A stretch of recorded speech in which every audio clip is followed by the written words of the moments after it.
sasakyan ang speed limit na nakasulat sa mga sa kalye. Nadidetect niya kung Signboard. yung mga signboard. Nadidetect niya kung over limit ka na sa maximum speed limit na nakalagay sa signboard sa kalye.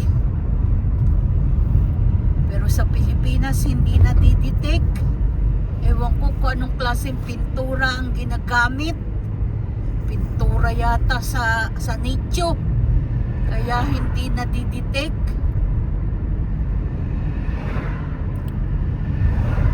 Nadidetect ng sasakyan. Tapos kapag nag-over limit ka na sa over speeding ka na sa maximum speed, nagfa-flashing ang nag-a-alarm yung sasakyan.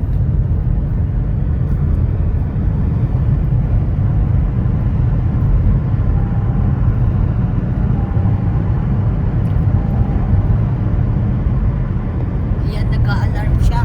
Ibig sabihin over speeding na sa maximum speed limit. Ayan, ito siya.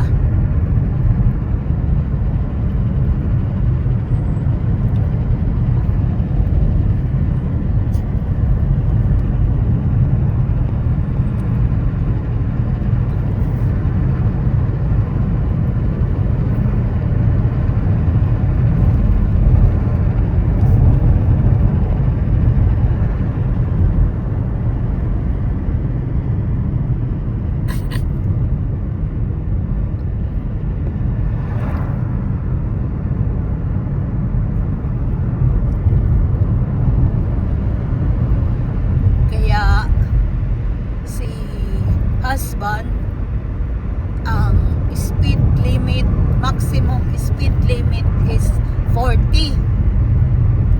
Nag-over speeding siya ng 41. Ayun, pinadalhan siya ng love letter.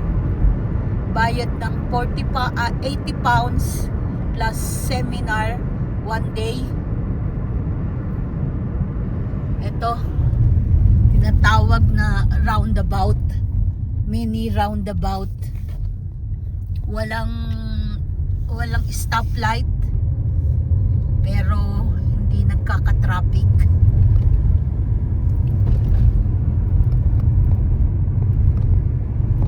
Tsaka walang bumubusina. Mababait